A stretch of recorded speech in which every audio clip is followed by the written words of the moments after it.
এটা পরিষ্কার, এই প্রবাসী ভাইরা যদি তাদের পাঠানো রেমিটেন্স 15 দিনের জন্য বন্ধ করে দেয়, তাহলে সারা বাংলাদেশের আলো 1 মিনিটের মধ্যেই নিভিয়ে যাবে, পুরো বাংলাদেশ অন্ধকারে ছেয়ে যাবে। প্রবাসীদের অধিকার আদায়ে কেন রাজপথে কথা বলতে হবে? কেন প্রবাসীরা বিমান ভাড়া কমানোর দাবিতে প্রেস ক্লাবের সামনে এসে কথা বলবে? বিমান ভাড়া কমাতেই হবে। এক সময় বিমান ভাড়া ছিল 60,000 টাকা, সেই জায়গায় আজকে হয়ে গেছে 1.5 লাখ টাকা। এটা মগের মূল্য নয়, এটা মগের মূল্য নয় যে যা ইচ্ছা তাই করবেন। সুতরাং 2 কোটি প্রবাসী তারা এই বাংলাদেশ বিনির্মাণে অনবদ্য ভূমিকা রেখে যাচ্ছে। তাদের দিকে তাকিয়ে তাদের এই আজকের দাবি এই সরকারকে অনতি বিলম্বে মেনে নিতে হবে, অন্যথায় প্রবাসী অধিকার পরিষদ আরো কঠোর থেকে কঠোরতর কর্মসূচির দিকে যেতে বাধ্য হবে।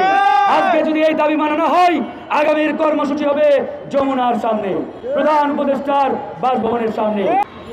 বিমান ভাড়া কমাও, প্রবাসীদের বাঁচাও, এটাই হচ্ছে আজকের এই বিক্ষোভের স্লোগান। কিন্তু দুঃখ লাগে যখন প্রবাসীদের অধিকার আদায়ে রাজপথে নেমে আমাদের কথা বলতে হয়।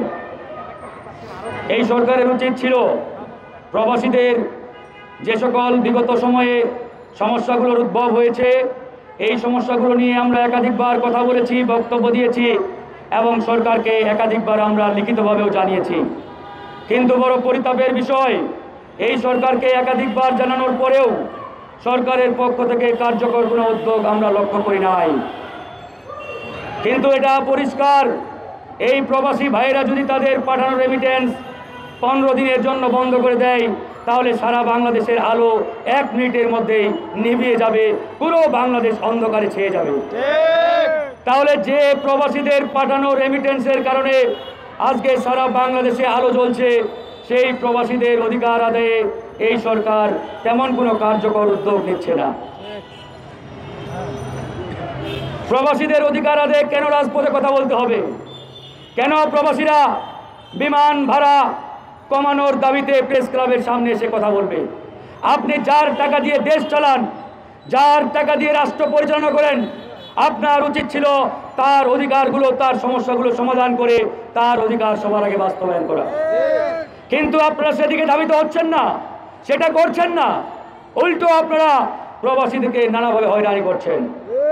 আমরা পরিষ্কারভাবে প্রধান উপদেষ্টার প্রথম বৈঠকেই বলেছিলাম, আগামী নির্বাচনে পৃথিবীর বিভিন্ন দেশে থাকা প্রায় 2 কোটি প্রবাসীর ভোটাধিকার নিশ্চিত করতে হবে। এটা আমাদের 1 নম্বর দাবি।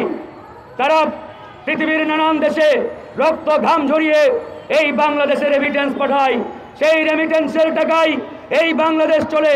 সুতরাং তাদের সেই অধিকার রয়েছে বাংলাদেশের নির্বাচনে ভোটাধিকার প্রয়োগ করার। সেই ভোটাধিকার প্রয়োগ করার যে সিদ্ধান্ত, তার পরিষ্কার কোনো নমুনা এখন পর্যন্ত আমরা লক্ষ্য করছি না। এরপরে আমরা বললাম, শুধু প্রবাসীদের ভোটাধিকার নিশ্চিত করলেই হবে না, তাদের জন্য পার্লামেন্টে আসন সংরক্ষিত করতে হবে। আজকে সংসদে নারীদের জন্য 50টি আসন সংরক্ষিত আছে। সংস্কার কমিশন তারা প্রস্তাব করেছে এই 50টা আসন বাড়িয়ে 100টা নাকি করতে হবে।